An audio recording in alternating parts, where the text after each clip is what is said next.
Salam, hər vaxtınız xeyir olsun. Bugün sizə 2026 MIQ suallarını paylaşacağım. Sadəcə imtahan günü və ondan sonraki gün biraz yorğunluq olan gün idi, paylaşa bilmədim. Bugün sizə bunu paylaşacağım və ümid edirəm ki, sizin üçün faydalı olacaq. Onu deyim ki, imtahan çox gözəl keçdi. Yəni mən elə gəlir ki, hər bir insan razılaşar ki, oxuyub öz üzərində əziyyət çəkən bir insan üçün tam məqbul bir imtahan idi və ümid edirəm ki, hər kəs layiqli olduğu nəticəyə çatmışdı və başlayaq sualların izahına. Mən burada qələmimi götürürəm, icazənizlə. Aha. Deməli, birinci sualımız voleybol. Ümumiyyətlə götürəndə hər idman oyunundan, adətən hər idman oyunundan bir sual gəlir və voleybol, eləcə handbol, futsal, futbol, badminton, eləcə də götürsək gimnastika, şahmat hərəsindən bir sual özünü göstərdi və hər biri də mənə elə gəlir ki, çox gözəl suallar idi. Başlayaq birinci suala. Voleybolda oyunçu servis zamanı topu havaya atıb zərbə endirmədən tutarsa hansı qərar verilər? Ümumiyyətlə, voleybolda servisə etməli olduğumuz qaydalar var ki, birinci qayda budur ki, servis havaya atıldıqdan və əldən buraxıldıqdan sonra tək əl və ya qolun bir hissəsi ilə vurulmalıdır. Yəni, servisi iki əllə başlamaq olmaz. Tək əl və ya qolun bir hissəsi ilə vurulmalıdır. İkinci isə servisin havaya atılmasına və əldən buraxılmasına yalnız bir dəfə icazə verilir. Mən hətta özüm də bildirirdim ki, məsələn, mən voleybol klubunda dərs keçəndə qaldırır göyə, şagird fikirləşir, gülür, təzədən topu qaldırır, belə tutur. E, Yəni o elə fikirləşir ki, şagird bu normal bir şeydir, amma bu servis xətasıdır və rəqibə bir xal oyuna başlamağa hüquq verir belə bir vəziyyətdə. Çünki servisin əldən buraxılmasına, havaya atılmasına və əldən buraxılmasına yalnız bir dəfə icazə verilir. Ki, burada mübahisə topu elan edilə bilməz. Çünki bu servis xətasıdır. Servis yenidən təşkil edilə bilməz, xətadır. Yəni, mən xəta səhv eləmişəmsə, deməli, rəqibə xal verilməlidir. C variantı elə bunu deyirdi. Xal verilmir, servis rəqibə keçir. Bəli, servis rəqibə keçsə də xal verilir. Ona görə D variantı da yanlışdır. Oyuncu oyundan kənarlaşdırılır. Xeyr, bu, yəni hər hansı bir intisam pozuntusu deyil. Sadəcə oyun zamanı baş verən bir qayda pozuntusudur. Yəni, əslində belə qayda pozuntuları normal hesab olunur və rəqibə sadəcə dediyim kimi xal və servis hüququ verilir. Yəni rəqibə xal verilir. İkinci sualımız, fiziki tərbiyə dərsində müəllim əyicənlik mövzusunu təkmilləşdirərkən şagirdlər bir-birinə toxunmadan zədələnirlər. Müəllim ağrı hiss etdiklərini bildirirlər. Bunun səbəbi nə ola bilər? Ki, müəllim təhlükəsiz qaydalarını izah etməyib. Yadımdadır, sınavlarımızda belə bir sual var idi. Müəllim təhlükəsizlik qaydalarını izah etməyi ilə bağlı, bu da, yəni biz cümlə ilə baxanda bir məsələ yoxdur. Yəni, artıq şagirdlər bir-birinə toxunmadan zədələnirlərsə, tutaq ki, hər hansı bir körpü vəziyyət ola bilər əyicənlik mövzusunu təkmilləşdirməsində və yaxud tutaq ki, ona uyğun digər gimnastik hərəkətlər ola bilər. Bunun səbəbi ümumiyyətlə dərsimiz 4 hissədən ibarətdir. Giriş hissə, hazırlayıcı hissə, əsas hissə və tamamlayıcı hissə. Biz niyə hazırlayıcı hissəni keçirik? Ona görə keçirik ki, bəli, biz giriş hissədə məqsədi izah edirik, qaydaları izah edirik, falan edirik. Amma hazırlayıcı hissədə biz qızışdırıcı hərəkətlər, yəni rus dilində razimika veririk ki, bu ümumi hərəkətlər hazırlayıcı hərəkətlərdir. Bunun vasitəsilə şagirdlərdə orqanizmi dərsin əsas hissəsindəki fiziki yükü hazırlaşdırır. Yəni, ümumi hazırlayıcı hərəkətləri bunun üçün veririk.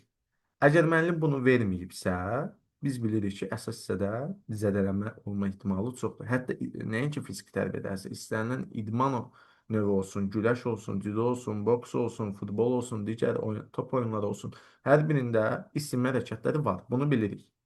Və təbii ki, bu da müəllim qızışdırıcı hərəkətləri verməyib və bununla təhlükəsizlik qaydalarını pozur. Şagird bir-birinə toxunmurlar və bu zədələnən müəllimə ağrı hiss etdirə bilirlər. Bunun səbəbi bu ola bilər. Müəllim dərsi şagird istəşən uyğun təşkil etməsə məsələn bağlı bir şey ola bilməz. Şagird müəllimin sözünə diqqətlə qulaq asmayıblar və müəllim onunla cəzalanmıyor. Xeyr, yəni cəzalanmaq da bir yol deyil. Müəllimin keçdiyi dərs standartlara uyğun olmuyor. Yəni müəllim əgər gəlib mövzusunu təkmilləşdirib, yəni standarta uyğun, yəni sualda desəydi ki, müəllim sürət hərci qabiliyyətini keçməli idi, əgər gəlin hərci qabiliyyət tədris edib, onda deyərdi ki, standartlara uyğun olmuyor. Gələk üçüncü suala, dediyim kimi idman oyunlarından bir sual qabağımıza çıxmışdı. Basketbolda da qəşəng bir sual idi. Gördüyünüz eyni qaydada cədvəldə də bu sözlər yazılmışdı. Doğru olan mülahizəni bizdən istəyirdi. Rəqibinin atdığı top təsadüfən ayağa dəyərsə oyuna davam etdirilir. Ümumiyyətlə təsəvvür edin ki, ə, Bakı ilə Sumqayıt komandası oynayır. Məsələn, mən Bakı komandasının oyunçusuyam. Topu öz komanda yoldaşıma atanda top Sumqayıt komandasının ayağına dəyir. Yəni təsadüfən deyil. Bu zaman oyuna davam etdirilir. Və yaxud oyuncu özü topu siləyirdi, təsadüfən ayağını dəysə, hakim oyunu davam etdirir. Yəni 3 il də onu deyim ki, basketbolla məşğul olmuşam, həyatım idman sahəlindən keçib, hətta yadımdadır, basketbol və futbolu eyni anda gedirdim. Ə, uşaq yaşlarında həftənin məsələn tək günləri futbola, digər günləri isə basketbola gedirdim. Heç yadımdan çıxmaz. Yəni təsadüfən yadda dəyərsə oyun davam etdirilir. İkinci sual, basketbol topu yumruqla vurmaq qadağandır. Bəli, handbolda olar, amma basketbolda doğrudan da topa yumruqla vurmaq qadağan. Buna icazə yox. Üçüncüsü, oyunçu deyir, topu çiləyib, iki əllə tutub yerindən çiləyə bilər. Xeyr, ümumiyyətlə basketbolda onu da bildirək ki, basketbolda topu çilədinsə, tutdunsa, təzədən çiləyə bilməzsən. Bu qayda pozuntusudur. Və biz doğru cavablar götürsək, birinci cavab doğruydu. Yəni, top təsadüfən ayağa dəyərsə oyuna davam etdirilir. Basketbol topa yumruqla vurmaq qadağandır. Bəli, qadağandır. Oyuncu topu çiləyib, iki əllə tutub yerindən çiləyə bilər? Əsla. Məsələn, mən attım, tutaq ki, əliyə. Əli topu tutub çiləyə bilər. Problem yoxdur. Amma çiləyib tutub təzədən çiləyəndən sonraki hakim işarəsi bu zaman təbii ki, qayda pozuntusu hesab olunur. Yəni, topu çiləyib, iki əllə tutub yerindən çiləyə bilməz. Düzgün cavab 1 və 2-ci idi. Dördüncü sual. Çeviklik hərci qabiliyyətini inkişaf etdirmək üçün hansı hərki fəaliyyətin icrası daha məqsədə uyğundur? Qısa məsafə qaçışlar biz bilirik ki, sürət hərki qabiliyyəti ilə bağlıdır. Tək ayaq üzərində tullanmaq biz bilirik ki, sürət gücünə bağlı olan məsələdir, yəni sürət gücü inkişaf etdirir. Tək ayaq üzərində qaçış vaxt yazılmayıb deyənə sürət güc hesab olunur. İstiqamət dəyişməklə qaçışlar, bəli. Bu çeviklik də özünü göstərir. Uzaq məsafə qaçışlar da dözümlük hərki qabiliyyəti ilə bağlıdır. Beşinci sual. 3x basketbolda oyun zamanı komanda 9-cu foul edərsə hansı qərar verilməlidir? Ümumiyyətlə 3x basketbol biz götürəndə 10 dəqiqəlik bir oyundur və bu 10 dəqiqədə komandanın foul limiti bir komandanın təbii ki, foul limiti 6-dır. 6 eləci limit. Biz necə deyirik? Universitetdə məsələn deyirik ki, kredit limiti var da, semestr ərzində 6-dan aldınsa limitdəsən, 7-ci aldınsa kəsildin. Yəni Allah eləməsin 7-ci aldınsa. Bu da həmin şeydir. 6 elədin limitdə oldu. Yəni limit 6-dır. Bundan sonra 7, 8, 9-da bərabərdir 2, buraya yazaq, 2 cərimə atışı, amma 10-cu və plus daha artıqda isə bərabərdir 2 cərimə atışı plus topa yiyələnmə. İndi bizdə də burada baxırıq, bizə deyir ki, 9-cu foul. Yəni 9-cu foul edibsə, 9-cu 7, 8, 9, 2 cərimə atışıdır. Sadəcə 2 cərimə atışı veriləcək. Hə, 10-cu yazılsaydı, onda biz dadaş variantını götürə bilərdik. Məsələn, 11-də yazılsa, 12-də, yəni ondan oyuna da yazılsaydı, biz dadaş variantını, yəni D variantını götürə bilərdik. Yəni doğru cavab B. Dözümlük hərki qabiliyyətini inkişaf etdirmək üçün hansı hərki fəaliyyət istifadə edilməlidir? Qısa məsafəyə qaçışda sürəti maksimuma çatdırmaq. Ümumiyyətlə, bu sürət hərki qabiliyyətidir. Niyə? Onsuz sürət hərki qabiliyyəti qısa məsafəni maksimum intensivdə qaçmalısan. Hər hansı, bəli, hərəkət fəaliyyəti qısa vaxt ərzində yerinə yetirmək bacarıqdır. Və təsəvvür edin də, mən indi qısa məsafəyə qaçacağam ki, bu sürəti inkişaf etdirir. Mən sürətim necə olmalı? Maksimum sürətim 25-dirsə saatda, məsələn 20-dirsə, mən 20 ilə getməliyəm. Deməli, Bu sürət hərəkət qabiliyyəti. Qısa mərhələli estafetlər sürət hərəkət qabiliyyətidir. Tək ayaq üzərində oturub qalxmaq bilirik ki, qüvvə aşağı ətraflardır. Müxtəlif çəki topların uzağa atılması bilirik ki, sürət gücdür. Hər hansı bir işi uzun müddət qoruyub saxlamaq, uzun müddətli icrası, uzun müddət yerinə yetirmək isə bilirik ki, dözümlülük hərəkət qabiliyyətidir. Sualın şərti bizə dözümlülük idi. Cavab Y variantı. 7-ci sual. Fiziki tərbiyə dərsində təhlükəsiz qaydalarına əməl etmək nə üçün vacibdir? Nə üçün müəllim təhlükəsizlik qaydalarını bilməlidir? Təbii ki, dərsi daha sürətli keçmək üçün yox, dərsi tez bitirmək üçün yox, əyləncə keçmək üçün yox, zədələrin qarşısını almaq üçün və şagirdə sərbəstlik vermək üçün də yox. Müəllim bütün dərsi, nəzarəti, dərs boyu nəzarəti əlində saxlamalıdır. Nəzarət, yəni müəllim daim şagirdlərin müşahidə aparmalıdır. Bu önəmlidir. Hansı uyğunluq pozulmuşdur? Dözümlülük iki növ var. Ümumi və xüsusi dözümlülükdür. Bəli, onu deyim ki, dözümlüyün iki komponenti var. Bu ümumi dözümlülük və sürət dözümlülüyüdür. Bu komponentlərdir. Amma növü deyiləndə dözümlüyün iki növü var. Ümumi və xüsusi dözümlülük. Yəni bu ona görə uyğunluq pozulmayıb. Koordinasiya dözümlüyü xüsusi dözümlülük növüdür. Çətin texniki hərəkətlərin dəfəli təşkil olunmasıdır. Bəli. Statik dözümlülük əzələ gərgin uzun müddət eyni vəziyyətdə saxlamaqdır. Bəli.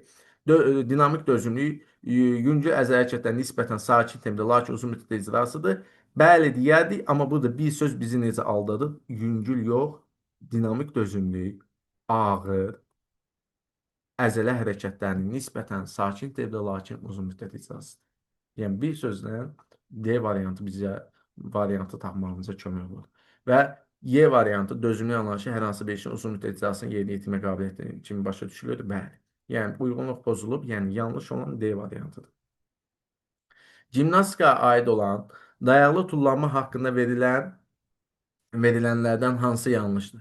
Ümumiyyətlə dayaqlı tullanma belə deyək ki, idman jimnastikası həm kişi, həm qadın idman jimnastikasında var. Düzdür, ölçüləri fərqlənir.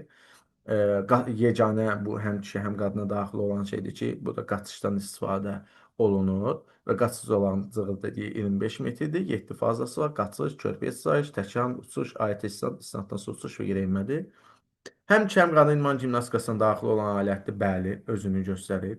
Kişi və qadınlarda ölçüləri fərqli olur, bəli. Körpüyə slayt zamanı alətdən təkən bir ayaqla istifadə edilir, xeyr. Mən yadımda da orada bir şəkildə qoymuşduq.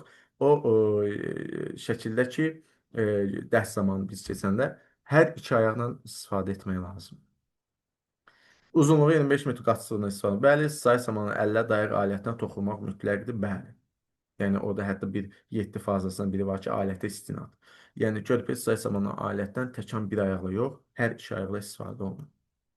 10-cu sual. Fiziki tərbiyə dərsində müəllim əzələ bağ, oynaq, elastikliyi inkişaf etdirmək üçün bu hərəkət qabiliyyətdə istifadə edir. Görək hansı hərəkət qabiliyyəti. Həmçinin bu hərəkət qabiliyyətini inkişaf etdirmək üçün hərəkətlər fəal və qeyri-fəal qruplara bölünür. Nəzərdə tutulan hərəkət qabiliyyət hansıdır? Biz bilirik ki, əyəcənin iki növü var. Fəal və qeyri-fəal əyəcəni və qeyri-fəal əyəcəni bilirik ki, fəal əyəcənindən böyükdür. Çünki kənardan dartma qüvvəsi hesabına baş verir. Həmçinin əzələ bağ aparatı, oynaqlar biz bilirik ki, əyəcənin hərəkət qabiliyyətinin komponentləridir, həm də amilləridir. Yəni bizim burada bütün bunların müqabilində axtardığımız cavab əyicənlik hərəkət qabiliyyətidir. Göstərilən hansı hal zamanı bədəni tam hərəkətsiz vəziyyətdə saxlamaq lazımdır? Ümumiyyətlə, bax, açıq sınırlarda da hərəkətsizlik var, qapalı sınırlarda da var, bileyin burxulması zamanında var ki, hərəkətsizlik önəmlidir. Amma burada bir məsələ var ki, bizə deyir tam hərəkətsiz vəziyyətdə saxlamaq. Ona görə onurğa sütunun zədələnməsidir ki, ümumiyyətlə onurğa sütunu ən önəmli bir şeydir. Yəni insanın onurğa sütunun zədələnsə insan belə gəzədə bilmir. Yəni onurğa sütunun zədələnməsi ən deyək ki, həssasdır, hamısı həssasdır, amma tam hərəkətsizləşdirilməlidir. 12-ci sual. Aşağıda göstərilən hansı hərəkət sürət gücü inkişaf etdirmir? Müxtəlif burada cavabı tapdıq. Aha. Müxtəlif istiqamətli tullanmalar sürət güclüdür. Hündürdən asılmış əşyaya çatdırmaq sürət güclüdür. Uzanaq dayaqda hərəkətin təkərlə dayaqdan ayrılmaq. Yəni təsəvvürən uzaq dayaqda uzanmış vəziyyətdəyəm, uzanaq dayaqdayım. Təkən dayaqdan ayrılıb əlləri bir-birinə vurmaq. Bu da sürət gücdür. Daha sonra tək ayaq üzərində qısa məsafə qaçması sürət gücdür. Deyə bilərsiniz, bu niyə sürət hərəkət qabiliyyətidir? Çünki vaxtsızdır. Və yəni təsəvvür edin də, birim mən sekundamετr saniyə ölçən qoşu qaçıram və yaxud kimlənsə yarışdayım, onda daha belə tək ayaq üzərində getməyə çalışacağam. Amma bir də var ki, mən heç kim, yəni mənə saniyə üçün qoyulmayıb, vaxt qoyulmayıb, yəni mənə bir kimsə arxadan gilləmir, mən kimlənsə yarışmıram, onda mən özüm tak tak tak, yəni tək ayaq üzərində gedəcəm, bu sürət güclü və topu 5 metr olan hədəfə atmaq, indi təsəvvür edin ki, biz bunu dərslərdə də dedik. Bax təsəvvür edin ki, bir dənə burada halqa var. Biz şarjə 5 metr məsafə var və təsəvvür edin ki, biz şarjə deyirik ki, e, bunu hədəfə atmalısın. Buna nə lazımdır? Dəqiq icra. Dəqiq icra nədir? Çevikin komponenti. Yəni bu çeviki hər iki qabiliyyətə məxsus olan məsələdir. 13-cü sual. Olimpiya oyunlarına daxil olan atletikanın tullanmalar bölməsinə aid olanları seç. Birinci atletikanın tullanmalar bölməsi, ikinci olimpiya oyunları proqramına daxil olan. Ki bu bilirik, qaçaq uzunluq tullanma, hündürlüyə tullanma, şüvüllə tullanma və üstəkanla tullanma. Qaldı geriyə üçüncü, yəni yerindən uzun tullanma. Yerindən uzun tullanma düzdür. Biz qiymətlənmə zamanı sürət güc hərəkət qabiliyyətinin diaqnostik qiymətlənməsi zamanı istifadə eləyirik. Amma e, bu o demək deyil ki, bu olimpiya oyunlarında var. Və yaxud ki, atletikaның tullanmalar bölməsində olimpiya oyunu olaraq bu özünü göstərir. Xeyr, biz məktəbdə keçirik, düzdür, amma bu yoxdur. Olimpiya oyunlarında ona görə bizim cavabımız olacaq 1, 2, 4, 5, yəni düzgün cavabımız B variantıdır. 14-cü sual. Ardıcıllıqla uyğunluğu müəyyən edin. Qısa mərhələli estafetlər bilirik ki, sürətdir. 20 kilometr idman yerişi. Təbii ki, 20 kilometr idman yerişi üçün nə lazım olmalıdır insana? Dözümlülük. Topla yer dəyişmələr də ümumiyyətlə e, toplu topsuz məşqçilərdə topla yer dəyişmələr oyunlar istafetləri də çeviçi idi. Yəni düzgün cavabımız SDC, yəni sürət, dözümlülük və çeviçi cavab A variantıdır. Ardıcıllığımız yəni belə oldu. Olimpiya oyunlarını keçirməkdə əsas məqsəd nədir? İdmançının tanıdılması xeyir. Beynəlxalq sülh və idman təşviqi götürə bilərik? Bəli. Ümumiyyətlə, müasir olimpiya oyunlarının bir şüarı var ki, əsas məqsəd iştirak etməkdir və bayraq da ağ rəngli olması, sülhün olması mənasını bildirir ki, e, Pierre Couperin məhz bunu belə qələmə vermişdi. Cavab beynəlxalq sülh və idmanın təşviqidir. 16-cı sual. Qüvvənin təzahür amilinə aid olmayanı seçin. Ümumiyyətlə, təzahür amillərindən biz testlərdə də bunu test istifadə edirik və biz bilirdik ki, idmançının sinir sistemi, sinir əzələ aparatının vəziyyəti, sürət hərəkət qabiliyyəti və sürət güc hərəkət qabiliyyətindədir. Ona görə elə burada cavab bəri başlayan A variantıdır. Amma əzəlin reaktiv immünosiklik xüsusiyyəti qüvvədə özünü göstərir. Əzələ fəaliyyəti nizamının Simpson gücü və tezliyi qüvvədə özünü göstərir. Əzələrin xüsusiyyəti qüvvədə də var, sürət gücdə də var, amma qüvvədə var. Əzələnin en kəsiyi bu da qüvvədədir. A variantı bizim düzgün cavabımız idi. 17-ci sual. Badmintonda servislə bağlı doğru olanı seçin. Hər iki ayaq yerdə təmaslı olaraq servisi yerinə yetirərsə, ki, bu mütləq belə olmalıdır. Bunun başqa variantı yoxdur. Ümumiyyətlə, badmintonda servis sağ və sol sahələrdən yerinə yetirilir. Oyuna başlayanda cüt xallarda olanda oyun meydançasının sağ tərəfindən başlanılır. Tək xallarda isə oyun meydançasının sol tərəfindən başlanılır və top əvvəlcə diaqonal xidmət sahəsinə vurulmalıdır. Təsəvvür edin ki, bu bizim badminton meydançamızdır və meydança ikiyə ayrılır. Mənim əgər oyuna başlamasa, yəni oyuna başlamadan hesab 0-0-dırsa və yaxud cüt xallar, cüt nədir riyaziyyatdan bilirik? 2, 4, 6, 8, 10. Mən tutaq ki, rəqiblə oynayım, hesab oldu 19. Sonuncu xalı mən qazanmışam. 10-cu xaldır. 10 nədir cüt? Mən sağdan başlayacağam və eyni qaydada da rəqibin diaqonal xidmət sahəsinə servisi vurmalıyam. Bu zaman valonu 1.15 sm, yəni bel xəttindən yuxarı raketdən qaldıra bilmərəm. Yəni 1.15-in yuxarı bel xəttindən yuxarı vura bilmərəm. Ayaqlarım hər ikisi yerlə təmasda olmalıdır. Öz meydançamda olmalıdır. Diaqonal xidmət sahəsinə heç xəttinə toxuna bilmərəm. Xətdən kənara da qoya bilmərəm. Tullanaraq, irəliləyərək zərbə vura bilmərəm. Tam hərəkətsiz iki ayağım yerlə təmasda olmalıdır. Cavab burada olacaq A variantı doğru olan buydu. Amma irəliyə yeni yetirsə bu servis xətasıdır, tullanaraq vurarsa servis xətasıdır. Ən azı bir ayaq qalırsa, bu da servis xətası mütləq hər iki ayaq dedik ki, yerlə təmasda olmalıdır. Bel xəttin yuxarı vurarsa, bu da servis xətası hesab olunur. 18-ci sual. Əyicənlik hərəkət qabiliyyətinin inkişaf amillərinə aid olmayan və icrasını nəzərə alınmayanı müəyyənləşdirin. Ümumiyyətlə, əyicənlik yaşlanacaqsa xüsusi məşğələ olmadan, bəli, əyicənlik pisləşir. Yəni, ümumiyyətlə, əyicənlik Oğlan uşağına nisbətən qızlarda daha çoxdur. Niyə? Sümüklər zəifdir. İnsan yaşatdıqca da sümüklər bərk eləyəndə o elastiklik itir. Ona görə əyicənlik pisləşir.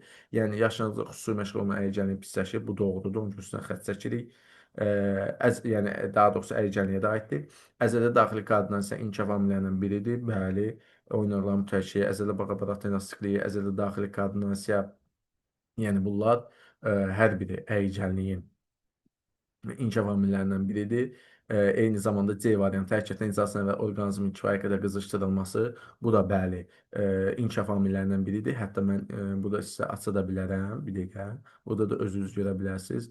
Oynaqların mütəşəkkil, əzələ əzələ daxili koordinasiya, hərəkətdə orqanizmin kifayət qədər qızışdırılması, bunlar əyicənliyin təzahür amilləridir.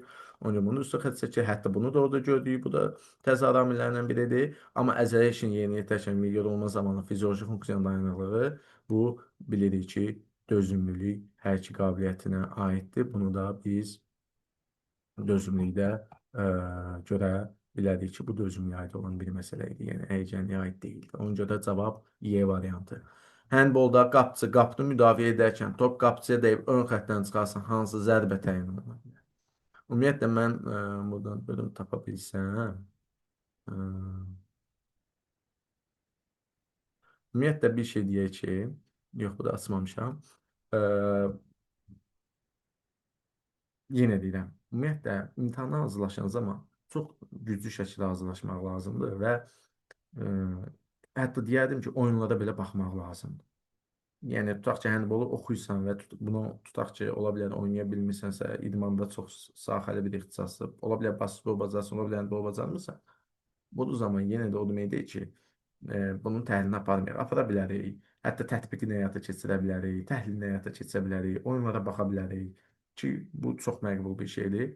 Qapını müdafiə edərkən top qapıcı deyib, elə bil ki, biz kişilərlə, məsələn, qadınlar oynayırıq. Mən kişilər, yəni hücum edən komanda üçün vurdum, top qapıcı Ayselə dəydi, çıxdı. Bu zaman top kimdən çıxdı axırıncı dəfə? Ayseldən. Hardan çıxdı? Ön xətt. Ön xəttə bilirsiniz nə deməkdir yoldaşlar? O ön xətt, bax. Biz adətən qapı xətt deyirik.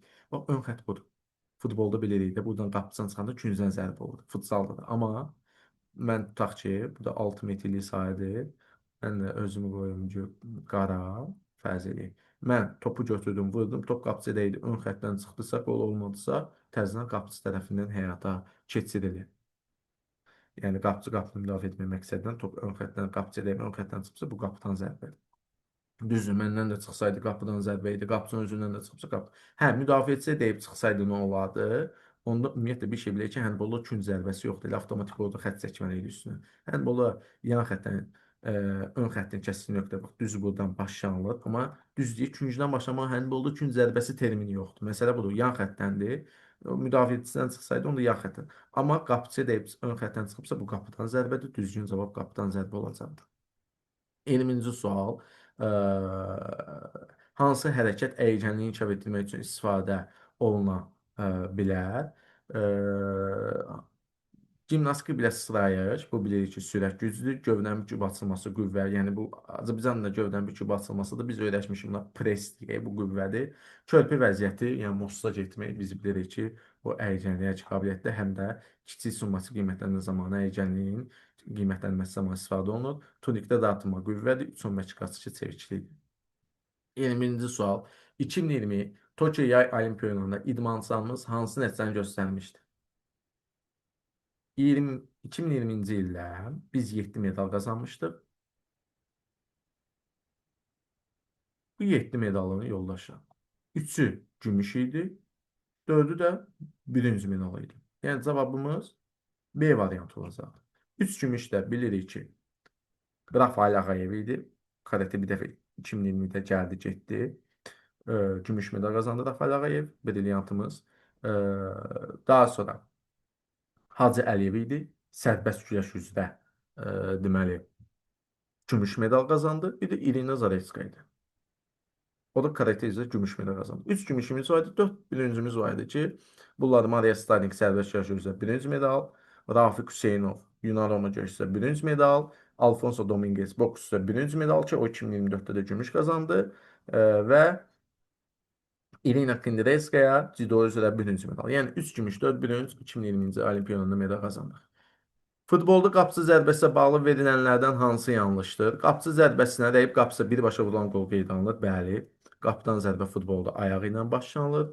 Müdafiə komanda istənilən oyunçu tərəfindən yalnız qapıçı yox, istənilən oyunçu tərəfindən başlanılır. Biz bunu bilirik. Rəqib qapıça birbaşa qol var. Öz qapısına vurulsa qol deyil. Rəqib komanda üçüncüdən zərbə başlayacaq. Rəqib komanda oyunçusu cərimə meydançasına kənarda yerləşməlidir. Bəli, bunu müasir futbol baxanda da görürük. Qapıdan zərbə oyundan kənar vəziyyəti olmadı. Bəli, qapıdan zərbə, yan xəttdən zərbə, güncdən zərbədən oyundan kənar vəziyyət yoxdur. Qapıdan zərbə yalnız qapıçı başlaya bilər. Bu futzalda belədir. Amma bizdə futbolu soruşurdu. Düzgün cavab D variantıdır. Qapıdan zərbə ayaqla başladı. Bəli. Futzalda əllə, futbolda ayaqla başladı. Şagird şəkildə göstərmiş vəziyyətdə voleybol topunu irəliyə atırsa hansı hərəkət qabiliyyətinə ötürülür? Əgər bu şagird müxtəlif çəki top olsun, doldurulmuş top olsun, fərqi yoxdur. Bunu bacardığın qədər uzağa atırsansa, oturmuş vəziyyətdən, uzanmış vəziyyətdən, nə bilim, ayaq üstə, diz üstündən fərqi yoxdur. Bacardığın qədər uzağa atırsansa, bu sürət güc hərəkət qabiliyyətidir. Sadəcə burada voleybol topu deyib, bəlkə də məsələ biraz çaşdırmaq olub. Amma voleybol topu olsun, müxtəlif çəki topdur da. Hə, 260-280 qram deyək də çəkisi var bunun. Yəni bunu məsələsi nədir? Voleybol topudur, basketbol. Bunu bacardığın qədər uzağa atsansa, bu olacaq sürət güc. Hə, desəydi ki, məsələn, burada hədəf var, bu topu hədəfə atmağa çalışır, onu deyərdik çevik. Amma heç bir hədəf yoxdur. Sadəcə irəliyə atırsa, bu sürət güc. Yuxarı ətraflarda. 24-cü sual. İdman növlərində texniki taktiki fəaliyyətin əlverişli icra üsulə yiyələnmə fiziki tərbiyyənin hansı formasına aiddir? Yəni bizdə orada formanı soruşurdu. Uzatmayaq sualı. Formanı soruşurdu. Avtomatik 2 dənə variantı üstünə xətt çəkməkdir. Biri bacarıq vərdişlərdir, biri əlavə məşqlərdir. Çünki fiziki tərbiyyənin 3 forması var. Fiziki tərbiyə dərsi, xüsusi qruplarda fiziki tərbiyə dərsi, dərsdənkənar fiziki tərbiyə dərsi.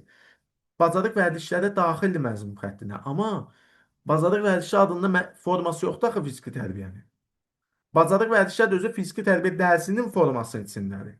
Ona görə düzgün cavab burada olacaqdır A variantı. Yəni fiziki tərbiyə 3 forması var.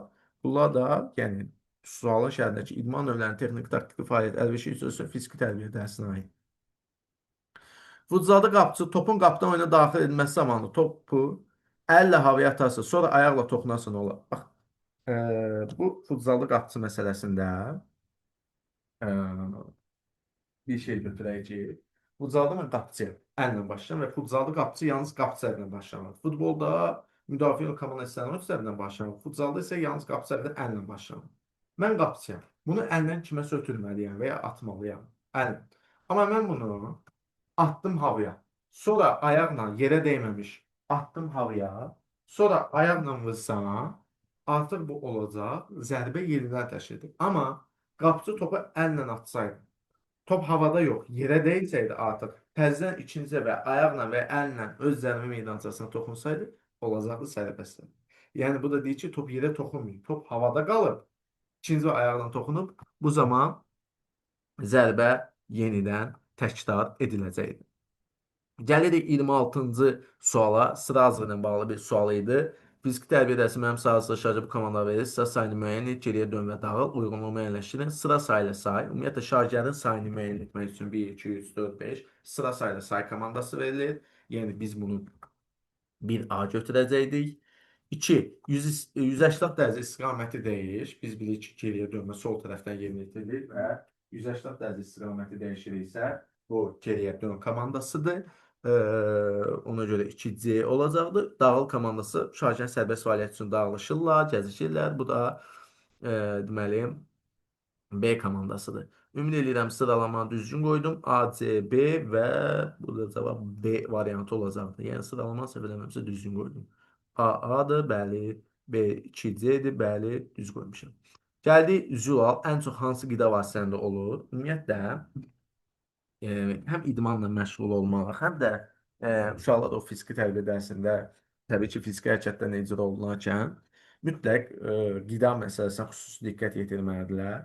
Və Zülal soruşurdursa bizdə Zülal da həm onu deyək ki, bitki, həm də heyvan mənşəli, yəni nədir, süddə, yumurtada,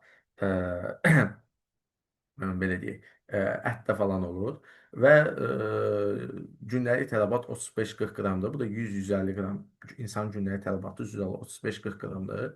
Bu da 100-150 qram ətdə 100 qram bərk pendirdə 3-4 yumurtada olur. Yəni burada da cavab bizə deyir ki, bu ət və süd məhsulları olur da. E, yəni bu da meyvə tərəvəz mən deyərdim ki, e, və yaxud yağ və çörək falan. Yağ elə özü deyir ki, yağdır. Məsələn, çörək karbohidratdır. Qarabaşaq biz bildiyimiz qreçkadır. Bunlar hər biri yəni daha çox karbohidrat var tərkibində. Eləcə də meyvə tərəvəzlər, yəni burada daha çox züal özünü göstərmir. Ət və süd məhsullarında züal özünü daha çox göstərir. Gəlirik, onu deyim ki, meyvələrin, tərəvəzlərin özündə daha çox yağ və karbohidrat olur. Şagirdlər fiziki fəaliyyətlə məşğul olduqdan sonra vitamin qəbul etməlidirlər. Vitaminlər əsasən hansı yolla qəbul edilir? Təbii ki, qida vasitəsilə. Ümumiyyətlə vitaminlər qida vasitəsində daxil olur öz yerində. Düzdür. Gün işığı ilə ki, günəş belə deyək də, gün işığı deməyək, günəş desək ki, elə gün işığı da götürək bura, e, dəri vasitəsi falan D vitamini özünü göstərir. Amma bu yalnız D vitamini özünü göstərir. Amma daha əsasən vitaminlər insana, orqanizmə daxil olur qida vasitəsilə. Məsələn deyirəm, D vitamini istənsə balıq da yeyə bilərsən, balıq kürüsü olsun, yumurta, yenə süd olsun, belə şeylər olsun.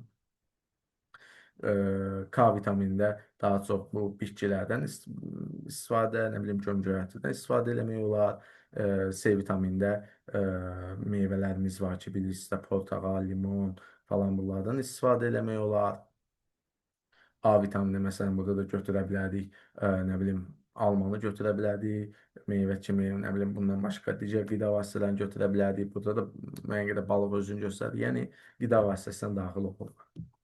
Gəldik o 29-cu sual. Sağlam həyat tərzinin ən mühüm amili hansıdır? Sağlam həyat tərzinin ən mühüm amili bilirsiniz ki, balanslı qidalanmadır. Onsuz da variantlarda e, inkar edirdi. Qeyri-balanslı qidalanma təbii ki, sağlam həyat tərzi olmaz. Həddindən artıq qidalanma da ola bilməz.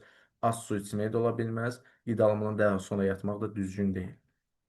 Gəldik 30-cu sual. Şagird huşun itməsi baş verərsə hansı iç tip bir adıma aid deyil? Şagirdə istirahətin verilməsi önəmlidir. Bəli, müşahidə edilməsi. Yəni biz şagird müşahidə etməliyik, nəzarət etməliyik ona. Yəni şagirdi qoyaq elə çıxaq gedək dərs keçək yox. Nəfəsin yoxlanması olmalı idi, təcrid bir adımı çağırılması önəmli idi. Amma şagirdin oturaq vəziyyətə gətirilməsi düzgün deyil. Çünki huş olmada, huş olma baş verərsə, balaca üzünə yumuşaq su vura bilərik, uzanmış vəziyyətə gətirməliyik, ayaqlarını hündürə qaldırmalıyıq. Bu çox önəmlidir. Amma oturaq vəziyyətə gətirilməsi məqbul deyil. 31-ci sual. Uyğunluğu müəyyən edin. Qiymətlənmə ilə bağlı bir sual idi. Kiçik summası və diaqnostik qiymətlənmə.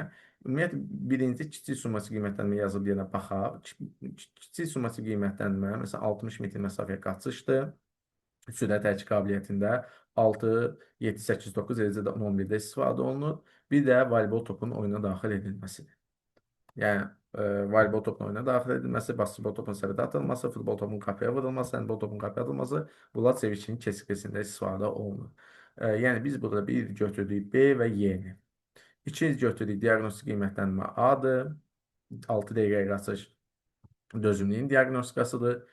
C-dir. Biz bilirik ki, C 3-15 qaçışı çevikliyin diaqnostikasıdır. Yeni uzatılma da sürət gücünün diaqnostikasıdır. 1 B, Y, 2 A, C'dir. Cavab B variantı olacaqdır.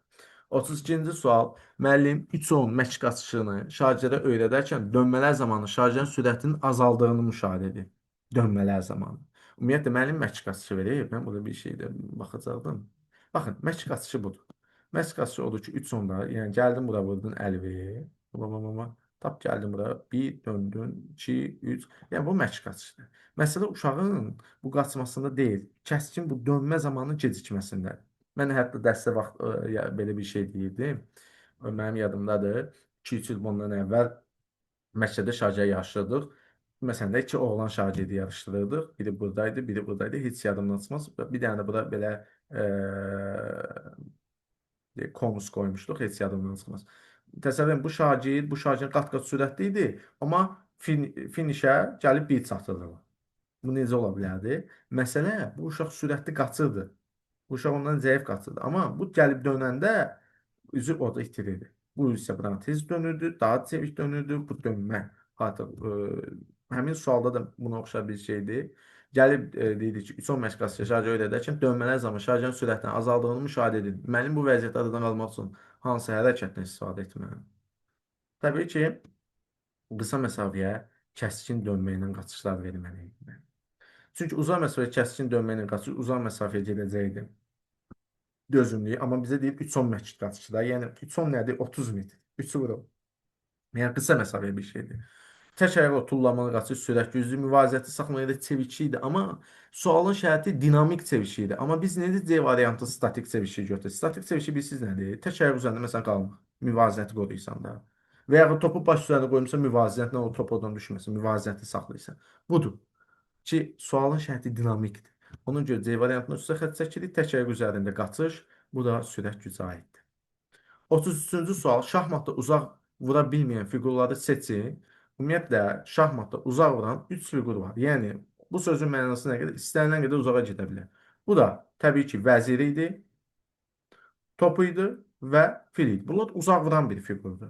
Ona görə cavablardan 1, 4, 5-i çıxsa, 1 çıxdıq, 4 çıxdıq, 5 çıxdıq.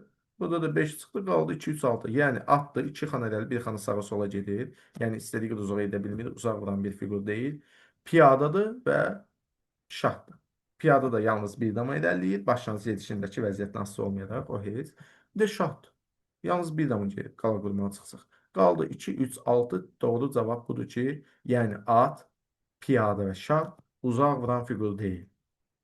Gəldik 34. Müəllim şagirdlərə qaçaraq uzuna tullamanı öyrədərkən hər bir şagird bu fazanı icra edərkən aşağıdakı diqqət mərkəzində saxlayır. Qaçışın düz xəttdə olması, qaçış sürətinin getdi atması, qaçış məsafəsinin maksimum sürət əldə etməyə yararlı olması, qaçış məsafəsində təkən dəqiq düşməyə imkan verməsi, nəzərdə tutulan hansıdır? Qaçış, qaçış, qaçış, təbii ki, qaçış fazasına aid idi. 35-ci sual. Atletikaya qısa məsafəyə qaçışda diqqət komandasına aid olanları seç. Bu da bir balaca, yenə də bir söz var, o çaşdırmağa çalışır. Çanağın çiyin səviyyəsindən xeyli aşağıda yerləşməsi, ümumiyyətlə diqqət komandasında Badılların vəziyyəti bir-birinə paralel olmalıdır. Çanaq çiyindən xeyli yüksəkdə yerləşməlidir. Yəni, mən burada bir dənə açım, sizə bir qədər sizlərdə açım, sizə göstərəcəm. Onu da gətireyim bura. Baxın, mən burada göstərim sizə bu komandanı. Siz burada görün. Bax, bu diqqət komandasıdır. Diz yerə toxunmur. İrəlidəki ayaq, bax, bu ayaq 90 dərəcə təşkil edir. Çiyin qollardan azacıq irəlidədir. Çanaq da yüksəkdə yerləşir. Fikir verirsiniz. Yəni, çanaq başdan yuxarıda yerləşir. Çiyin səviyyəsindən yəni yuxarıda yerləşir. İndi gəlin baxaq. Dik çanağın çiyin səviyyəsi xeyli yüksəkdə yerləşməsi. Gəlin indi baxaq.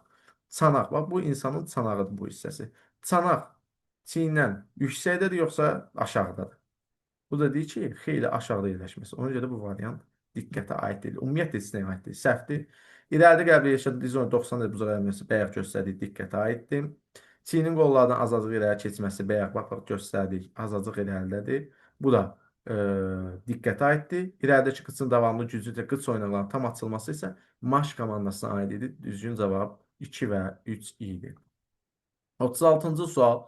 Müəllim uşaqların boylarına uyğun startı durmağını izah edir. Bir sizdə aşağı stat var, yuxarı stat var, aşağı stat qəblədən istifadə edir. Stat qəblədə bu boyla bağlı olan məsələdir. Və daha sonra praktik cəhətdən tədqiq edilməsini yoxlayır. Bu da sürət dərk qabiliyyətində özünü göstərir. Çünki qısa məsafə qaçışlarda birinci götürək ki, stat qəblərindən istifadə edilir. Bundan əlavə, düzdür, orta uzaq məsafə qaçışda dözümlüyə kəvət edilir, amma variantda onu mübahisə etməməsi üçün ona uyğun bir şey yox idi. Məsələn, təkcə dözümlüyü olan bir variant yox idi. Ancaq sürət olan variantı götürməli idi ki, bu tamam məqbuldur. Məsələn, sürət güclü və dözümlüyü də götürməliyik. Və yaxud çeviriş və dözümlüyü də götürə bilmirik. Çünki starta düzülməsi falan ki, bu qısa məsafə, orta uzaq məsafə qaçışlarda özünü göstərir. Qısa məsafə qaçışda sürət, orta uzaq məsafə dözümlüydür. Mübahisə etmək üçün variantda da bir dənə sürət qoyulmuşdu. Yəni, çox gözəl sual idi, Y variantı. Hərəkətdən təşkil icra sayının əzəllərdə kifayət qədər yorulması üçün yetərli olması hansı hərəkət qabiliyyətin inkişafında nəzərə alınır. Onu da göstərək. Ümumiyyətlə, qüvvə hərəkət qabiliyyətində ə, hərəkətlər təkcə icrasının əzələdə kifayət qədər yorulması üçün yetərli olması bu qüvvə hərəkət qabiliyyətinə aiddir. Hətta qüvvənin bir dənə metodu da var. Yalnız qüvvə hərəkət qabiliyyətinə bağlı olan bu imtinaya qədər metoddur. Hərəkətlərin icra sayı və iştirak edən əzələdə yorğunluq hissi yaratmalıdır. Bu da əzələlərində dəyişən onun qalışması səbəb olur. Ümumiyyətlə, qüvvə qabiliyyətini inkişaf etməsi üçün icra olunacaq hərəkətlər əzələlərdə kifayət qədər gərginlik yaratacaq səviyyədə icra olmalıdır. Yəni, əzələnin kəsi, yəni əzələ qüvvə nə zaman inkişaf edir? Bax, bu qüvvə nə zaman inkişaf edir? O zaman inkişaf edir ki, normalde mən 10 dənə jim vuramsa, məsələn, 10 dənə jim vuramsa, bu zaman bəlkə mənim 10 dənə vursam qüvvəm inkişaf etməyəcək. 10 dənə vuram, normalımı vuram. Amma mən gəlim 11, artıq baba dirənə. Əzələlərin gərgin vəziyyəti düşə 12, 13, 14. Bax qüvvə bu zaman üzü qol başlayır titrəməyə və qüvvə bu zaman başlayır inkişaf eləməyə. Bu qüvvə qabiliyyətinə aid idi. İdmanda həmçinin maksimal mütləq partlayış sürət nisbi reaktiv elastik anlayışları var. Mütləq maksimal nisbi ki, bunlar da təbii ki, qüvvəyə aiddir. Qısa mərhələli istiqamətdə əsas hansı hərəkət qabiliyyətini inkişaf etdirir? Bayaqdan dedik, sürət hərəkət qabiliyyətidir. Və sonuncusu hansı hərəkət qabiliyyətinin inkişaf üçün hərəkətin icra vaxtının uzadılması, mümkün, məsələn, qaçışın çox vaxtı icrası, hərəkətin icra vaxtının uzadılması bunlar dözümlü hərəkət qabiliyyətinə aiddir.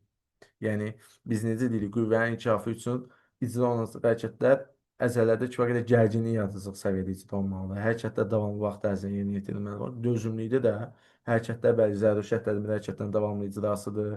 Qaçışın hazırlıq prosesinə uyğun olması, mümkün qədər çox vaxtda icrası, eləcə də hərəkətin icra vaxtının uzadılması dözümlük hərəkət qabiliyyətinin inkişaf etdirilməsində mühüm rol oynayır. Mən sizə 40 sual təqdim elədim. Ümid edirəm ki, sadə bir izah verdim və ümid edirəm ki, bu sizin üçün faydalı olacaq. Abunə olmağı, paylaşmağı unutmayın. Diqqətiniz üçün çox sağ olun. Təşəkkür edirəm. Minnətdaram.